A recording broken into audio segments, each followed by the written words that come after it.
You are here with me today, and actually you are here with us. I am jewelry designer Jill Maurer, and this is Donnie Grissom. Donnie Grissom, and he is an estate jeweler extraordinaire. I love that. Yes. That makes me sound so important. He is important. You are important, Donnie. You know, sometimes I think I am.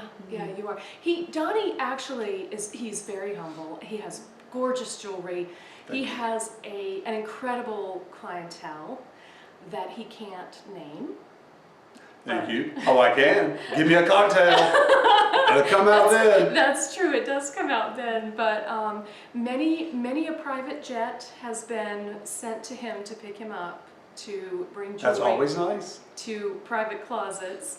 So today we're going to talk about jewelry and collecting jewelry, because jewelry can be very intimidating. I talk a lot about jewelry on this channel, and I educate you on jewelry and tell you different aspects of jewelry.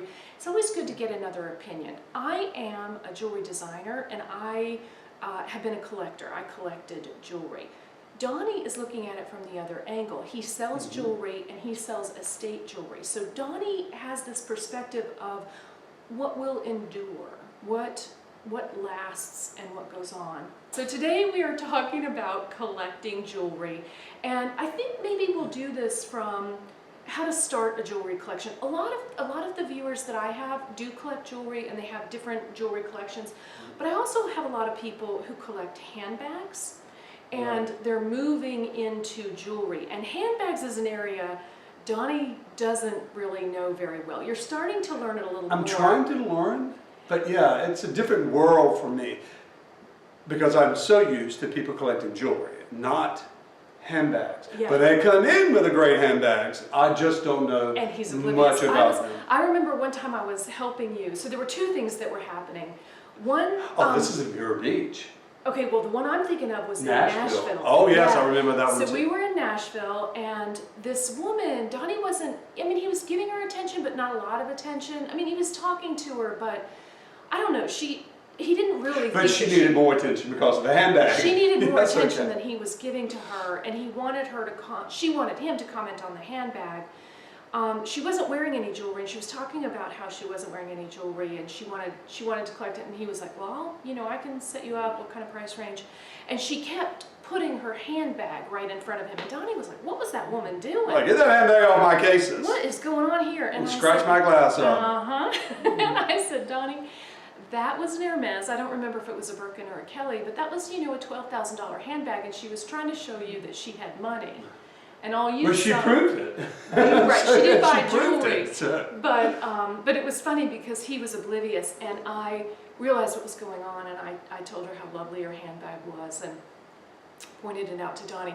During that same show, there was a woman who came up, and I don't remember the necklace she was wearing, but she said, I don't really like jewelry. I don't really collect it that much. And she had on this fabulous, do you remember what the necklace was? I don't. It was a name, I don't know, it was a name I didn't even know. And but you knew it, and you knew only a few were made, and you knew all about it. And because Donnie said to her, well, the necklace you're wearing says otherwise. Right. I mean, because it was gorgeous. I remember the necklace. I just don't remember the. And she said, my husband likes jewelry, and he got this for me, and he wants me to come look at your case and look at jewelry. See, that's the kind of man I need. Well, that's the kind of man I need. Yeah, that's true. Don't be all selfish about it. Okay, I'll try not. So, at any rate, the handbag world and the jewelry world, a lot of times people who start with handbags just stay with handbags. Some people start with jewelry, stay with jewelry.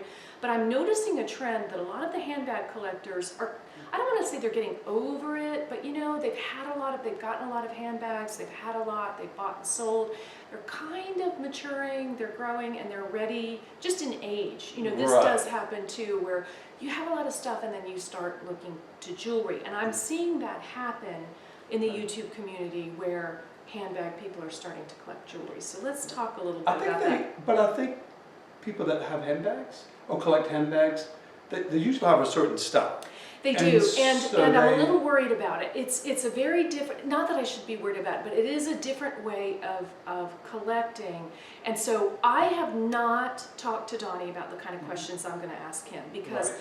I want to know what his honest answers are, and I want to, and I want them to come off the cuff, because I want to see what he says and whether I'm thinking in the right way. Right. So let's start about, there are all different kinds of jewelry collectors. Let's start there. If you're starting a jewelry collection, I think one of the things to do is to kind of think about the type of collector you're going to be, and to sort of start with the end in mind and think about the kind of collection you want.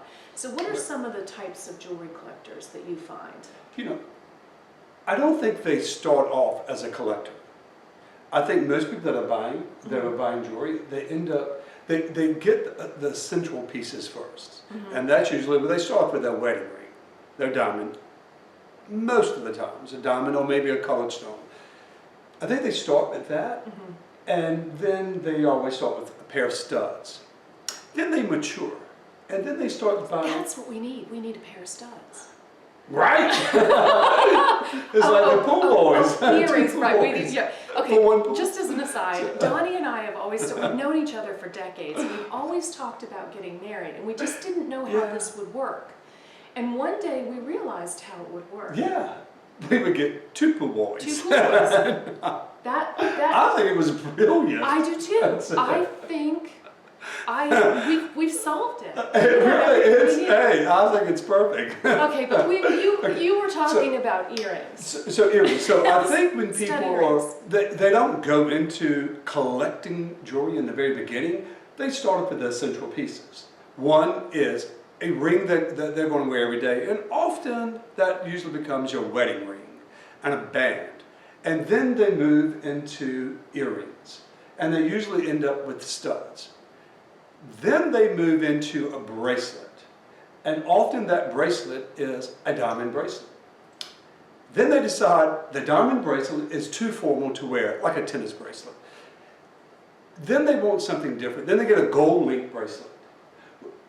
And then thumbing through magazines, they see certain artists out there with certain link bracelets. And from there, they develop their own style. What you're basically saying is that people sort of get the basic pieces, and then they start, you know, when I say basic, I don't mean it in a negative way. I mean it that the wedding ring you're going to wear every day, the diamond tennis bracelet is, you know, that's safe. It's a safe. It's safe. It's beautiful, and you can wear it with everything. The diamond studs, I will tell you, I had a major jewelry collection and never had. You did have a large jewelry collection. I never had a pair of diamond studs. You did not. Well, you had everything else. I know. I never. Everything else. I know. I you never. did not have a pair of diamonds. Yeah. But that's because you're so different. Yeah. I mean, you're looking for. Jill was always looking for, and that's how collectors do. They're looking for one of a kind, and that one of a kind can be, you know, a pair of 1960s earrings that curve up the ear.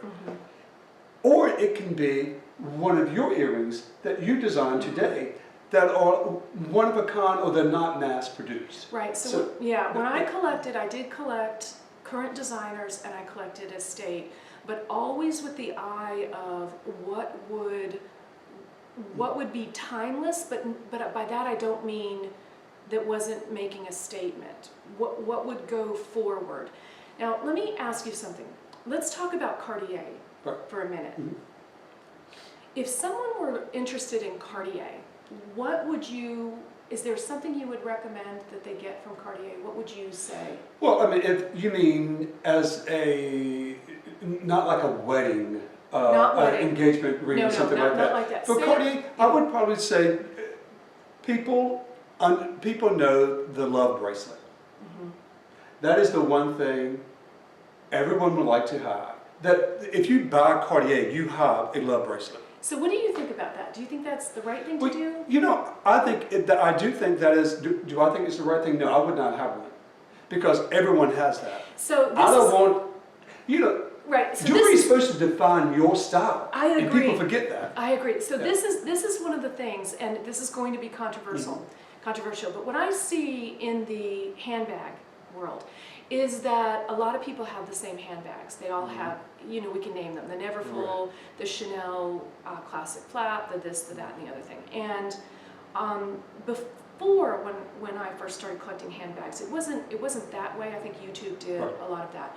And now when you see handbag collectors moving in to collect jewelry, it is the same things. It's the Cartier Love Bracelet, the Cartier Love Trinity ring. bracelet and rings. The Trinity, they don't even do as much because I don't know what happened But to people that. ask for Sometime they do it, yeah. because it's recognizable. Because it is recognizable. If I were going to do recognizable things, it wouldn't be that. For me, it would be Schlumberger. It might be some Schlumberger rings, Schlumberger bracelet. Certainly David Webb. I'm all about David Webb. But and especially the vintage David Webb, because it wasn't mass produced. right. I think a lot of the David Webb used today, the new pieces, even the beautiful pieces out there that they're making, but they are making 20,000 of them. Yeah, because David Webb has, passed away. He passed away at 35, which is stunning. Yeah, to me. pancreatic cancer. I think it was in 1978. Yeah. 1978. Something like that. And the older Webb pieces are incredible. Not that the new designs are based on his old designs. Beautiful. They're beautiful, but they are made more. And those Cartier, and I have to tell you that I love the house of Cartier. There are houses that I'm just going to go ahead and say it. I'm going to go ahead and say it. This is going to be controversial. So Tiffany & Company, for example, waxed and waned over the years. Sometimes they were producing beautiful things, but you can find older Tiffany pieces that are not made well. They're just not made well. And Cartier was never that way. Cartier, if you've got a piece that is truly Cartier, it can be fabulous. And for me, if I were going to go and collect, what would you think if I told you I'm going to go get a Cartier piece, I want to collect this type of thing? What do you think it would be for me? Do you have a guess? On the Cartier piece, I don't know. I don't know what it would be. You'll realize when I say it. I am all about the Tutti Frutti. Okay, the Tutti Frutti is great. Yeah. I love that. The Tutti Frutti is a hard sell. Oh, bring it on. That's bring it. it to me. Well, see, and that is what a true collector would say. A true collector would not want that love bracelet because everybody, a true collector. Right. It's on everybody. And there's nothing wrong with it. It's beautifully designed. It's beautifully made. For me, I would have an issue with the way that it goes on and off because I want to take my bracelet on and daily. off. I am somebody who and wants not to look for a screwdriver. Right. To get it and off. I don't want to sleep in it. I don't want to shower in it because it'll scratch it up. But yeah, I have always wanted my jewelry. When you look at my jewelry, to go, where did you get that? I haven't seen that, or I can see that it's fabulous, or it's definitely Cartier Tutti Frutti. Right. But I don't see that very often. And also, I will say with the Tutti Frutti, is with the name Cartier, there are collectors for that, and it holds its value. Oh, it does. No, it's like the Trinity. It's like the Trinity bracelet or the Love bracelet. It will hold its value. Maybe not what you paid for it on a retail basis, but there's value there because there's a lot of people that would buy it just for the name because they cannot select their own style, and so they go for something that is recognizable, and there's a lot of people who wear it. And it's safe. So the Tutti Frutti, when you said that it was a hard sell, it isn't in a sense. It's a hard sell, I'm sure, if you're taking it and putting it in your case and doing it. But you can send that to Christie's. You can send that to Sotheby's. You can send that name, yes. And Tutti Frutti. Yeah. I mean, because there are people worldwide who do collect it. If you don't know what Tutti Frutti is, I'll do a video on it and let you know what Tutti Frutti is. But basically, it was started when Cartier got a client, and I don't remember her name, but what she wanted was sort of a fusion of modern day and coming from India, doing in India, that Bombay style. And they birthed this style called Tutti Frutti, and they ended up trademarking the name. Nobody else can use it. They couldn't use the name, there was a lot of estate pieces that are in the Tutti Frutti style. And what they call them, if you look up an auction, they call it fruit salad. Yeah. I would never use that word. No. I never use that word. No. But the Tutti Frutti pieces, the original ones, were all rubies, emeralds, and diamonds. And they started in the Deco time period. But once they started making them, Cartier continued and makes them today. And they did branch out into other stones. So for a long time, Cartier didn't use the name Tutti Frutti. There was some name they used. Yeah, I actually don't know that the name they used, but yes, but the Tutti Frutti came as a later date. And they did trademark it. Right. Yeah. So I guess that's one of the things that you should do is kind of decide what kind of collector am I going to be. Am I going to be the one who wants things that are safe, that people recognize?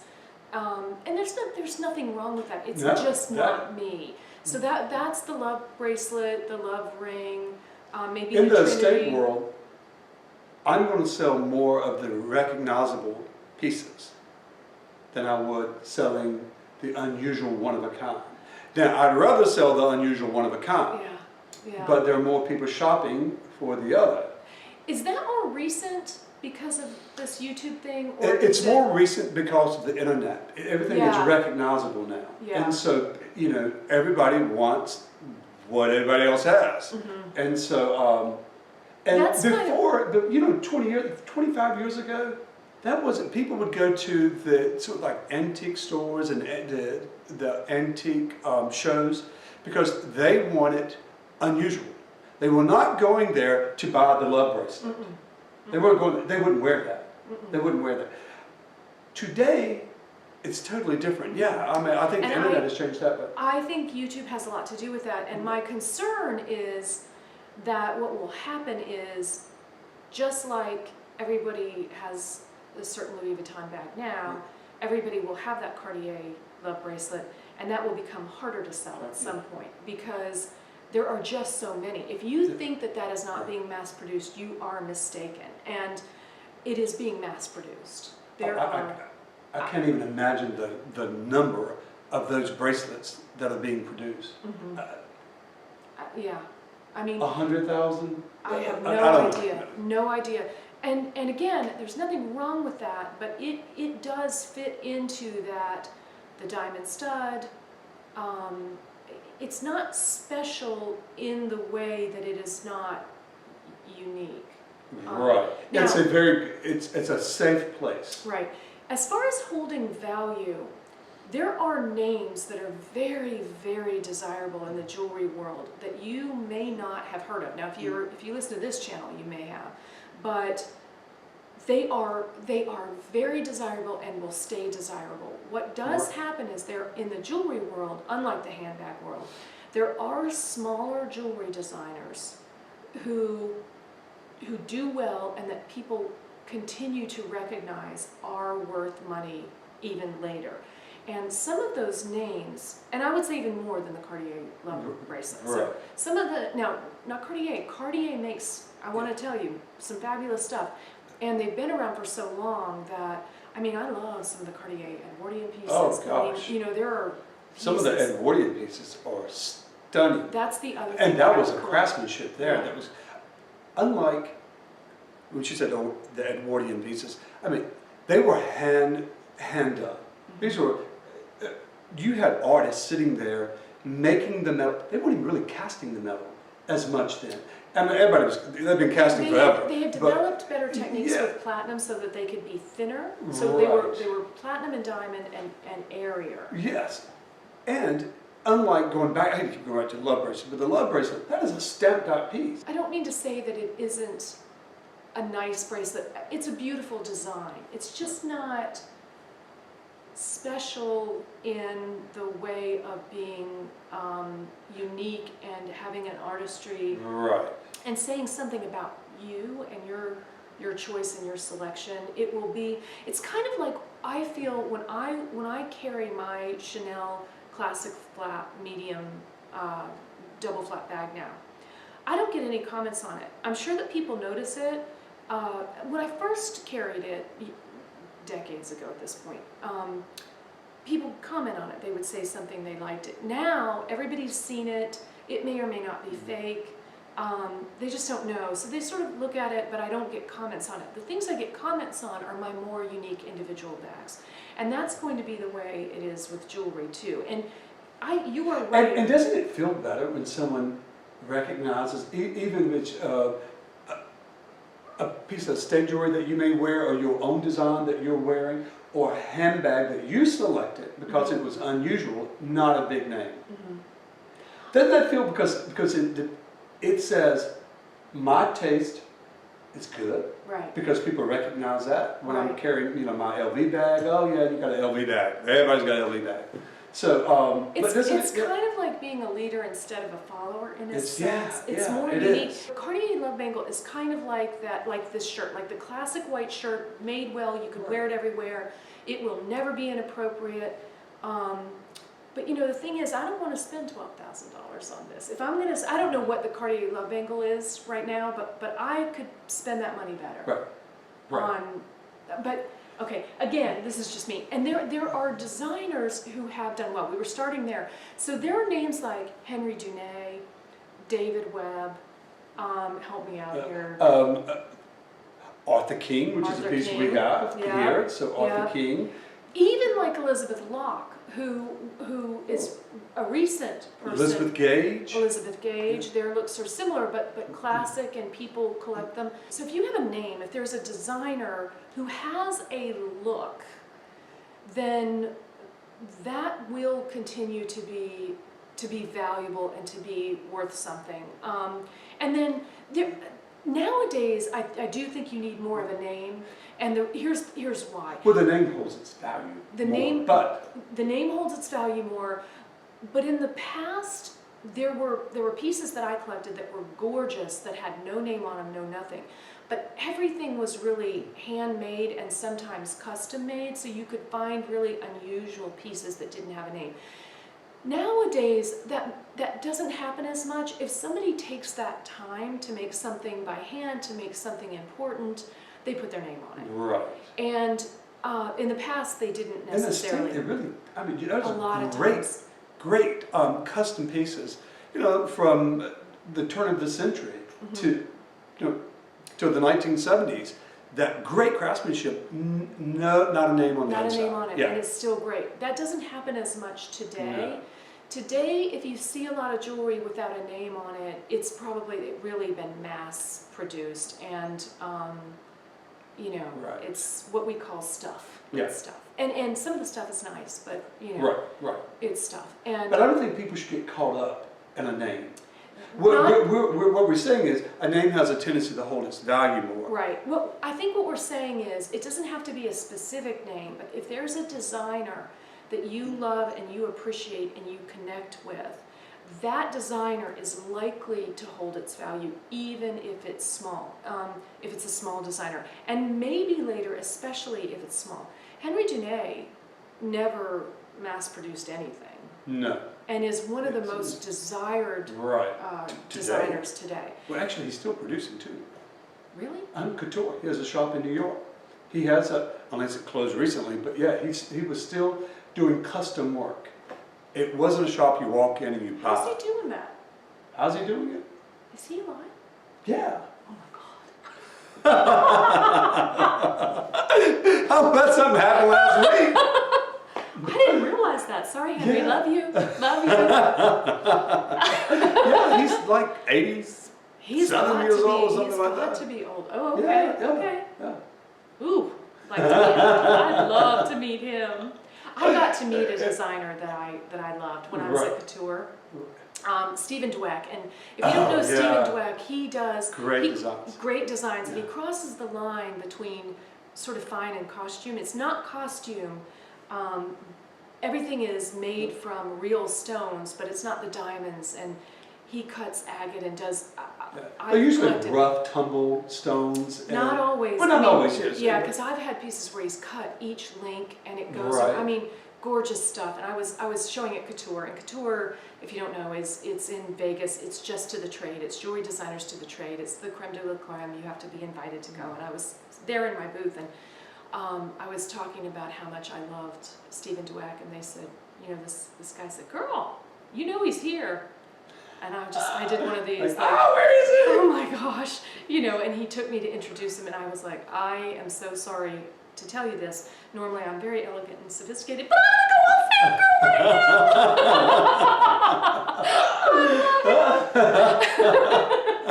now. He was so gracious, so wonderful. I just, oh, such a lovely man. Right.